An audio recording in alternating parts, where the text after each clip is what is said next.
I never thought I would be this person. The one who broke hearts, the one who shattered trust. I remember a time when my world was simple, built on shared laughter and quiet evenings with Alex. A perfect symphony of two souls entwined. Our apartment. A cozy sanctuary always smelled of vanilla and freshly brewed coffee.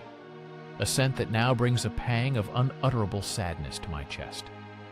Our love was a masterpiece, a vibrant tapestry, woven with countless threads of shared memories, from our very first awkward yet charming date, to the nervous smiles we exchanged when we first spoke of moving in together, to the countless stolen kisses under starlit skies. We had meticulously crafted plans, future's dreams of a small house with a sprawling garden, a life seamlessly intertwined, a companionship I believed would weather any storm.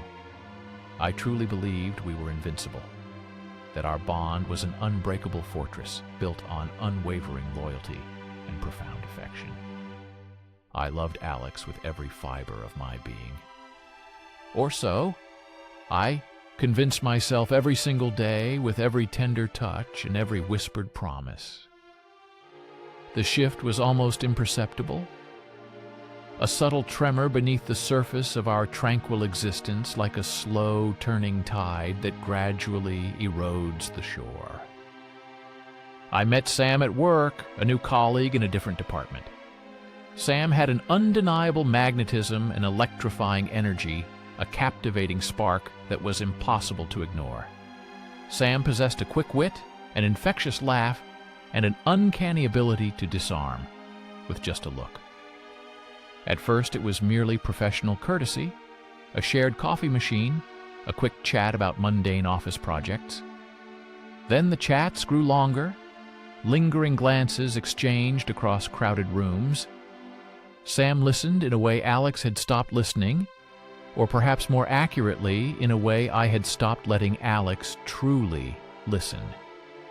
Sam offered a different kind of attention, a focused intensity that made me feel like the most interesting person in the room. Sam understood my unspoken frustrations, my deep-seated ambitions, my quiet desires. Things I had kept buried deep within the recesses of my heart began to surface effortlessly in Sam's presence. It was intoxicating, a dangerous elixir that promised something new, something thrilling. Sam made me feel seen in a way I had forgotten how to feel.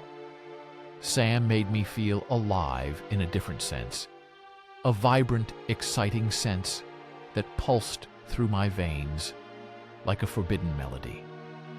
The innocent conversations soon migrated from the bustling office floor to the clandestine world of private messages exchanged late into the night.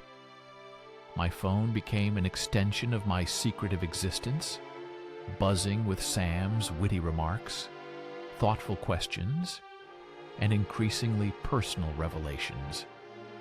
I would hide it under my pillow, pretending to be sound asleep, when Alex lay peacefully beside me. The faint glow of the screen, a silent, damning confession reflecting in my guilt-ridden eyes. My heart began to beat a double rhythm, one for the stable, comforting life I shared with Alex, one for the clandestine, exhilarating connection with Sam. Guilt gnawed at me relentlessly, a constant companion, a tiny insect burrowing deep into my conscience. But the thrill, the novelty, the overwhelming attention, it was a powerful anesthetic. It dulled the sharp edges of my conscience, convincing me that what I was doing was harmless, a mere fantasy, a fleeting escape from the mundane reality of my everyday life, a momentary lapse in judgment that would surely pass. Then came the first secret meeting, a supposedly casual coffee that effortlessly turned into an intimate dinner. A dinner that stretched late into the night under the guise of an unexpected work emergency. The air crackled with unspoken tension, with a forbidden electricity that vibrated between us. Every accidental touch, Every prolonged, shared glance, every whispered laugh felt like a profound betrayal. Yet I craved more. I justified it to myself, with elaborate mental gymnastics, telling myself it was just friendship, just companionship, just harmless. Flirtation, but deep down in the dark corners of my soul, I knew the devastating truth. I was walking a treacherous path, a path paved with deceit and impending heartache. The line blurred, then vanished altogether like mist disappearing in the morning sun. The night it happened is a hazy blur of conflicting emotions, a moment of profound weakness, a complete surrender to a temptation. I no longer possessed the strength or the will to resist. The immediate aftermath was a complex cocktail of fleeting exhilaration and crushing shame. I felt dirty, cheap, and utterly despicable, a hollow shell of the person I once was. Yet, in the quiet moments that followed with Sam, I also felt a strange sense of liberation, a perverse release from the suffocating expectations I had placed upon myself, and from the comfortable but increasingly stifling routine I had meticulously built with Alex. A routine that now felt like a cage. Living a double life was an exhausting, relentless performance. Every day became an intricate pantomime, a delicate dance of constant deception. I perfected the art of casual conversation, the feigned interest, the hollow smiles when Alex spoke with genuine enthusiasm of our future. The lies piled up like bricks, one upon another, constructing an impenetrable wall of secrecy between us. My heart ached with a dull, persistent throb for the honesty I had lost, for the genuine connection I had so carelessly squandered. I became a stranger in my own home, a ghost, haunting the familiar spaces. Alex was oblivious, at first completely wrapped in the comforting security of our shared history. But love, even when blindsided, possesses a keen, almost supernatural sense of intuition. Alex started noticing the subtle changes, the increased phone usage, the late nights, the distant, preoccupied gaze. The questions began gentle at first, then gradually became laced with a quiet desperation, a growing sense of unease that permeated our once peaceful home. One evening, Alex confronted me directly in the dimly lit living room. What is going on with you? You seem so far away. You're not yourself? Is there something you want to tell me? My throat tightened, constricting around the words. I desperately wanted to speak. My voice caught a hoarse whisper. The words of confession were on the very tip of my tongue, screaming to be released to end the agonizing torment. But fear held them captive, a powerful, invisible force. The fear of hurting Alex, the fear of losing everything we had built, the overwhelming fear of facing the inevitable devastating consequences of my unforgivable actions froze me in place. I lied again. A flimsy, pathetic excuse about overwhelming work stress, about feeling completely swamped with responsibilities. Alex looked at me, a long, searching look that pierced through my carefully constructed defenses. I saw the flicker of doubt in Alex's eyes, the tiny crack forming in the very foundation of our trust. It was an agonizing, unbearable sight, to witness the profound pain I was inflicting without even speaking, the raw, unvarnished truth. The situation became utterly unbearable. I felt like I was slowly drowning in a sea of my own making.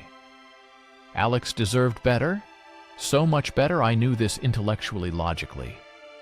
But my actions continued to defiantly defy my own moral compass. I kept seeing Sam drawn, like a moth to a dangerous flame, to the immediate gratification, the temporary escape. Sam offered a brief respite from the crushing weight of my conscience. Then the inevitable happened, a brutal collision with reality. Alex found something, a stray message, a forgotten email, a cryptic text exchange. I had been appallingly careless, blinded by my own selfish desires and the intoxicating allure of forbidden passion. I don't know what Alex saw precisely, but it was enough to painstakingly piece together the shattered fragments of my betrayal. The world as I knew it imploded in a single, terrifying, shattering moment. A deafening silence, followed by the sound of my own heart breaking. The confrontation was brutal, raw, and utterly devastating. Alex's eyes, once filled with boundless love and comforting warmth, were now vacant pools of profound hurt anger and an unbearable sense of betrayal. The words were not shouted in a fit of rage, but spoken in a quiet, broken voice that cut deeper than any scream. Why Alex asked simply the single word echoing through our once happy home, a chilling testament to my complete destruction. I had no answers, no valid excuses, no coherent way to explain away the unfathomable pain I had caused.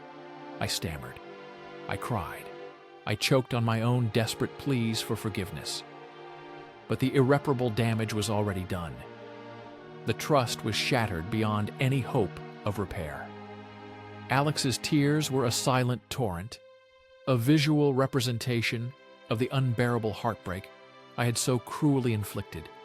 I watched the person I claimed to love crumble before my very eyes, knowing with sickening certainty that I was the sole architect of their despair.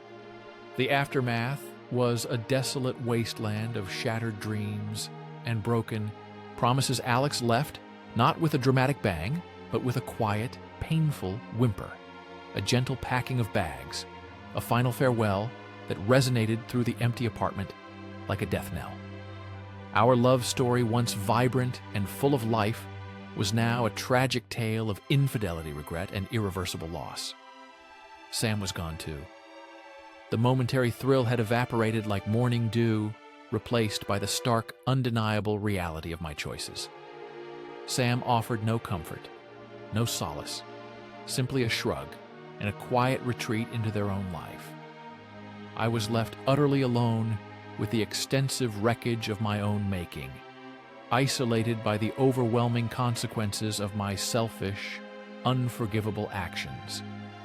The silence in our home, once filled with shared laughter and comfortable shared moments, now screams with the deafening echoes of my failures. Every corner holds a memory, a haunting ghost of what we once were. I walked through the rooms, feeling the immense weight of my betrayal, the hollowness in my chest, a gaping void. The small house, the sprawling garden, the intertwined life, all just fleeting, cruel fantasies now vanished into thin air. I stare at my reflection. A stranger with tired, bloodshot eyes and a heart heavy with an unbearable weight of remorse. I ask myself, was it truly worth it? The fleeting excitement, the temporary escape, the intoxicating allure of forbidden desire, was it worth destroying something so precious, so real, so irrevocably beautiful? The answer is a resounding no, a painful, undeniable, soul-crushing no that reverberates through my entire being. Infidelity is not just a single moment of weakness. It is a continuous series of conscious choices, a gradual, insidious erosion of trust, a deliberate, systematic dismantling of a sacred bond. It leaves indelible scars, not just on the betrayed partner, but on the betrayer too, a constant reminder of their destructive actions. I am forever changed by this devastating experience, marked by the profound regret and the agonizing knowledge of the irreparable pain I inflicted. There is no easy path to redemption, no magical cure for the deep wounds I have opened. All I can do now is live with the agonizing consequences, learn from my catastrophic mistakes, and hope that one day, perhaps in a distant future, I can find a way to forgive myself for being the person I swore I would never ever be. This is my story, the story of my betrayal and the devastating, immeasurable price of infidelity. A cautionary tale whispered into the echoing emptiness of a life I meticulously ruined myself. I wish I could go back. I wish I could undo it all, erase the past. But time moves relentlessly forward, leaving me with only the haunting echoes of what once was and the heavy, unbearable burden of what now irrevocably remains my inescapable reality.